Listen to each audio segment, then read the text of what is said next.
Hey all, welcome to another episode of In Quarantine.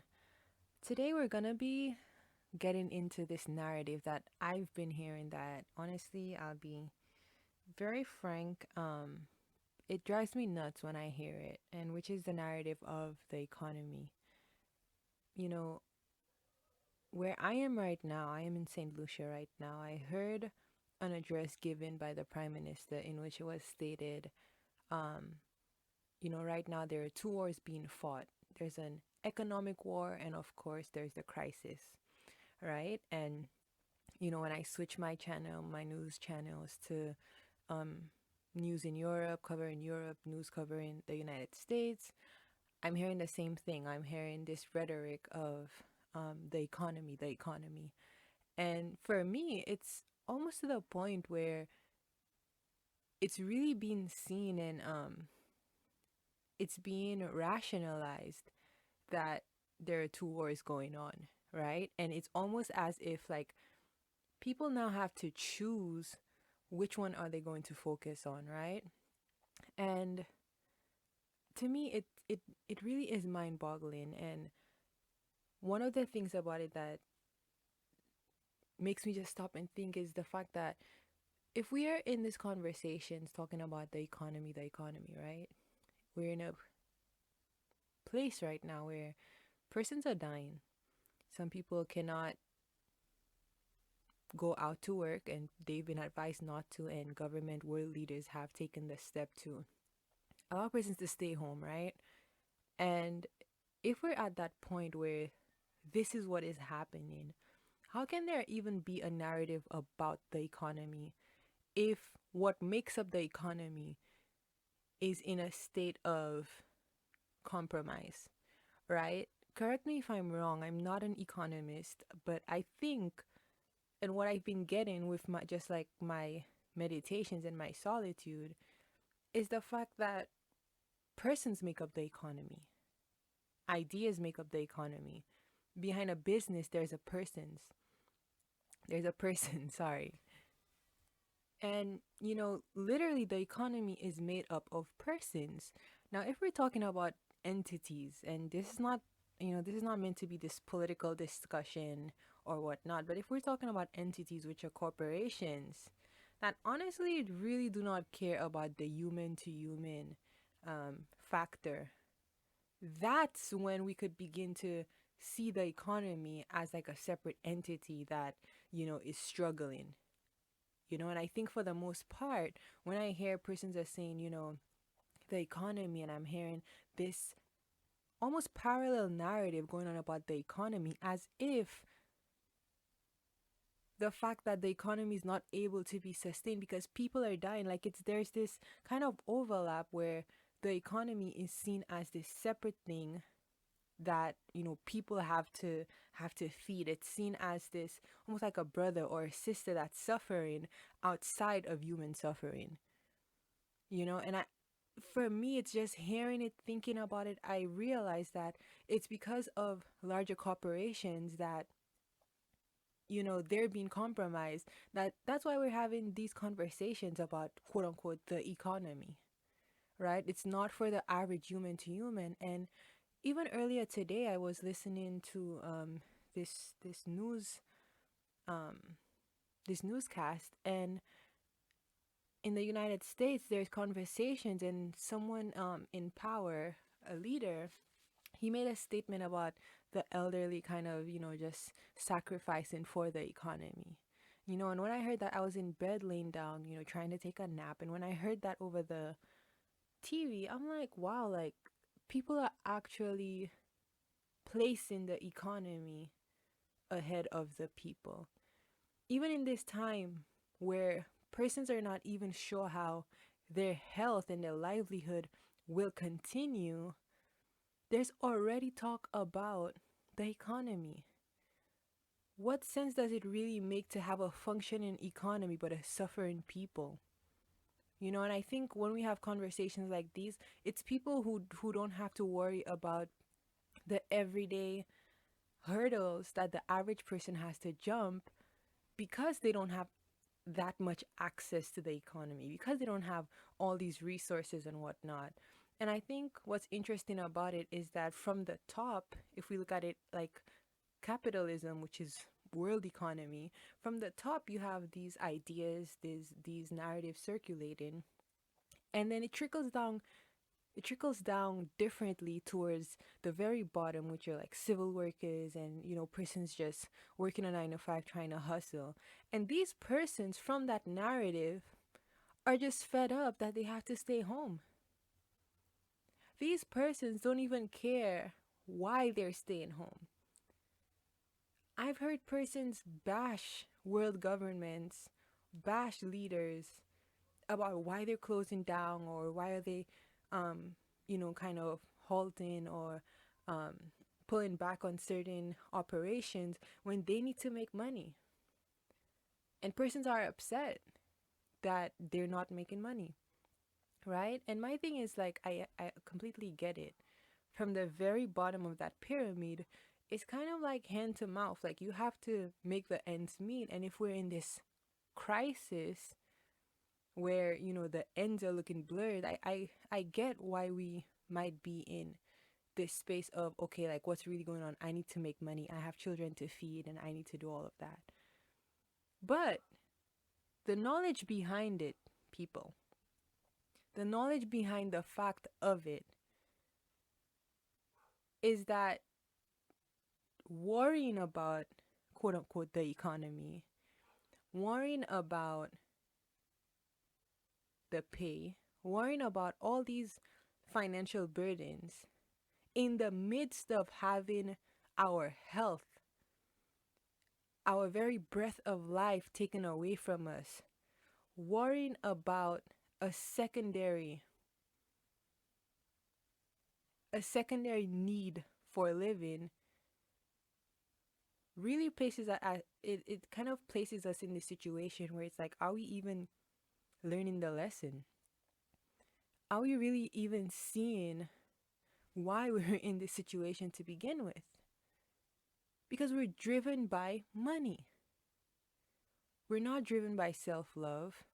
We're not driven by country love, national pride. We're not driven by people love, whatever we may want to think. And there is this attempt to tell people, come together and whatnot. And this is globally. I'm not talking, as a nation state in particular, but I'm talking globally. There's this talk about, be compassionate or whatnot.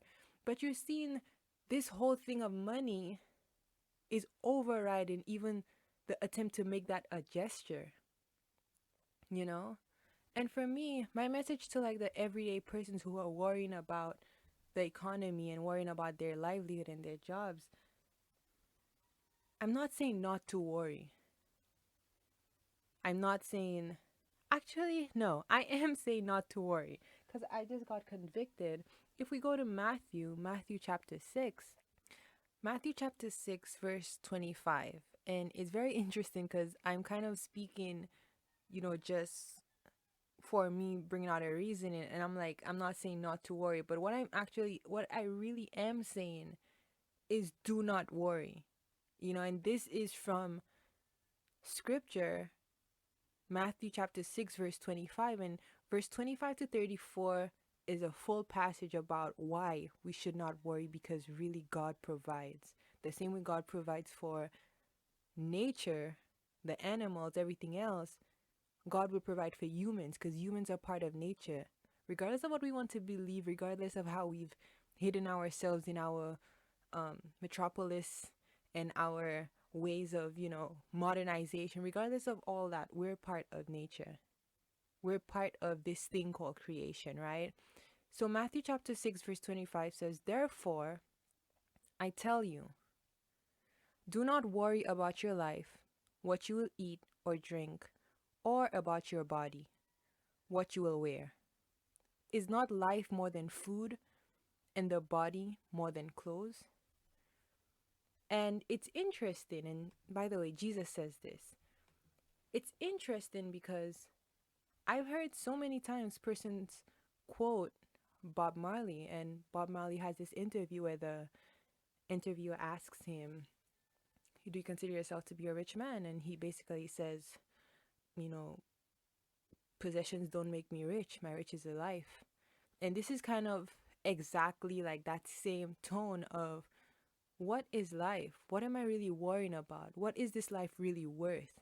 I think more than anything, it's to show what is this life worth? And I think when we're in a situation like this where, we're forced to stop all these external stimuli, we're forced to realize and really reflect and say, what is this really worth? And it's difficult. Like yesterday, I had a breakdown, and I'm recording this on the 25th of March. Yesterday, I broke down. For one, I felt like I really missed my mom.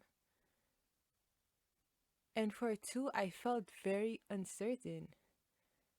I felt an unknowingness about what's next.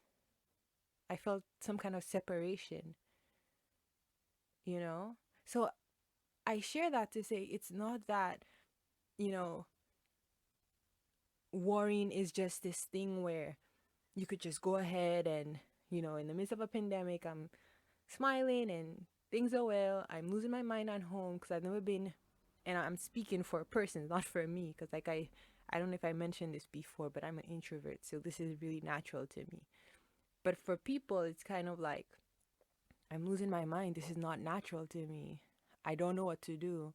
I'm just consuming content that I'm seeing, and all this content is talking about all these different things that I have to worry about.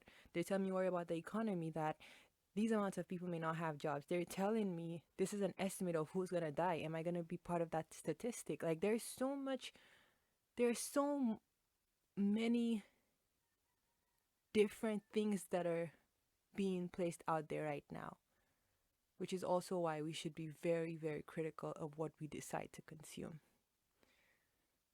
But people, I really go through all this to say, talks about the economy is counterproductive to you growing.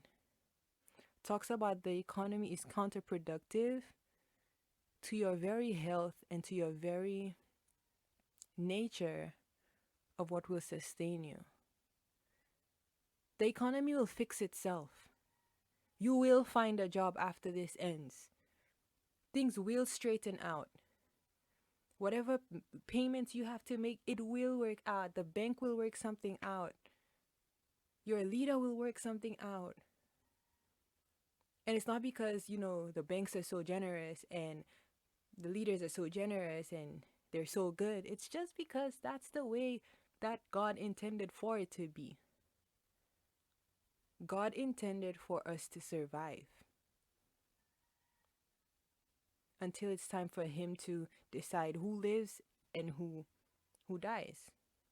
But in this time right now that we're living, God intends for us to survive, and post this, God intends for us to survive the same way the birds in the sky survive. You're gonna have food on your table. And that's another thing. Are you thinking of daily bread, or are you thinking of generational wealth? Because I think a lot of people right now who are pushing this conversation about the economy are people who have, quote unquote, a lot to lose, or people who have just been amassing wealth, and just been like stacking up, piling up, and now they're scared. But you find that the average person who really like puts it in God's hand, like, all they have to tell you about this is God is good. God will find a way. And it's not to ignore, but it's really like a wise thing to do, to know that life will always straighten out its kinks. We as humans, yeah, we're fallen. We will find a way, by God's grace, to straighten things out. And like I said, I'm no economist, but I'm thinking about the recession in America, right? I think that was around 2008, where the economy was not doing great. And the country had to make policies. They had to put in some stuff.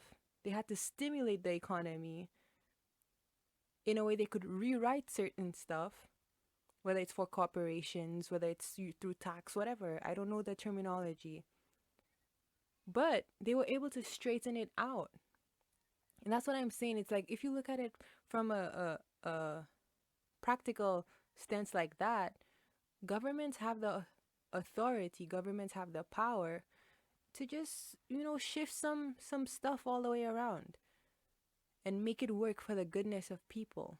And at its purest form, dare I use pure in a political conversation, even this, I really don't want this to be a political conversation, but they have the opportunity and they have the ability to do that,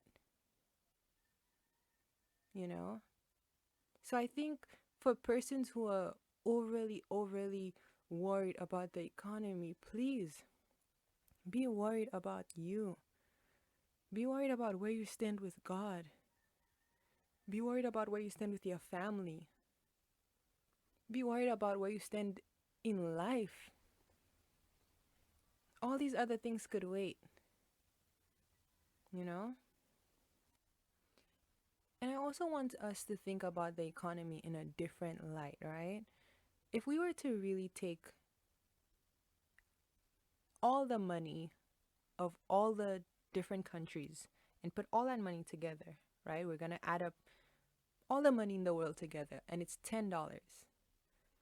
That $10 belongs to everyone in the world with living breath. That $10 doesn't belong to someone who, okay, that person was able to grab $1 from someone else when they had $2, so now they have $3. It doesn't work like that. I mean, that's how it works right now with us, with colonization and all these other stuff of how different countries have amassed wealth.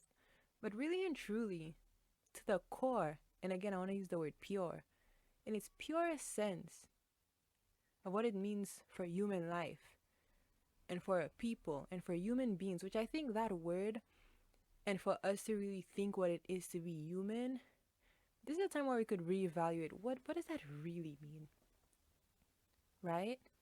And so I'm urging us to think about the fact that not through policy, because we know what policy says about the economy, we know what we as people have agreed to, have this train of thought or have this entity called the economy, how we have allowed it to work and how we've structured it. And I'm not talking about in that theoretical feel, I'm not talking in that framework, I'm really talking spiritually. And when I say spiritually, I'm still not talking about some hocus pocus, blasey blasey. Like, I'm not talking about stuff that is difficult to grasp. I'm talking about it if really there's a family in a house, there's 4 kids, and this family has $4. How will that $4 be separated among the kids? And I say that as an encouragement to have the knowledge that this could be a way that we decide to move forward. This could be a way we decide to move forward to help each other so that persons don't have to feel the burden of just naturally being born in a place that was colonized. So now they're feeling the weight of this more than a country that colonized, which has more privileges or whatnot.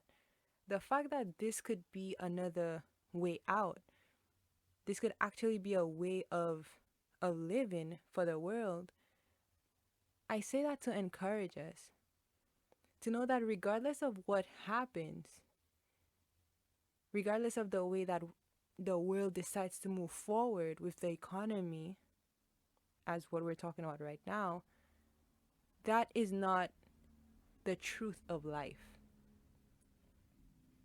And it doesn't matter where you end up. And even right now, when you think of right now, the fact that some people, because of where they were placed, even before all this happened, the way that persons are experiencing this virus right now, it's different for different sets of people. And I was sharing weeks ago that some people don't even have water to wash their hands, and everywhere is kind of urging, and WHO, everyone is urging this is how you do it. This is how you combat this virus. You wash your hands and whatnot. And it's really interesting to know that a lot of people, they won't have access to wash their hands. And if someone has to decide, am I going to drink this water or am I going to wash my hands? Guess what? They're going to drink the water. And so the fact that you have this knowledge of an alternative way of being is encouragement to know that this is not the end. And also to know that the world is unjust and the world is unfair. And until justice prevails, we could never be free. You know, and for me personally, that justice is God, because no human, no government could ever give me the justice that my soul desires. Today I've been feeling very, like I said, yesterday I was kind of very down, and today I was still in that space, and someone asked me, what hurts? And I told him straight up, my soul. My soul hurts. And I think a lot of people right now, their souls are hurting, and they're turning to the wrong things to ease that pain, to ease that burden. If your soul is hurting in the midst of all of this, you need to go to the one who created your soul. Going back to work quickly is not going to solve it, because guess what? You're going to be experiencing other things that are the effects of this time, that are the effects of the virus, effects of how, going through certain protocol changed the way that you will then have to live. And that's going to be your new burden. So if your soul is hurting right now, your focus should not be about when you're going back to work. Your focus should not be about, when can you finally go to a party or whatnot. Your focus right now should be, what is this life really, really worth? And seek God, people. Seek God. And like I said, people are going to try to re-narrate. They're going to try to flip the script on you once there's some sort of containment that happens, or some sort of normalcy. When these lockdowns start to be lifted, people are going to try to flip the script. But don't forget, because if you didn't learn the lesson yet, you've already failed. So yeah, I'll catch you guys in the next recording. Peace.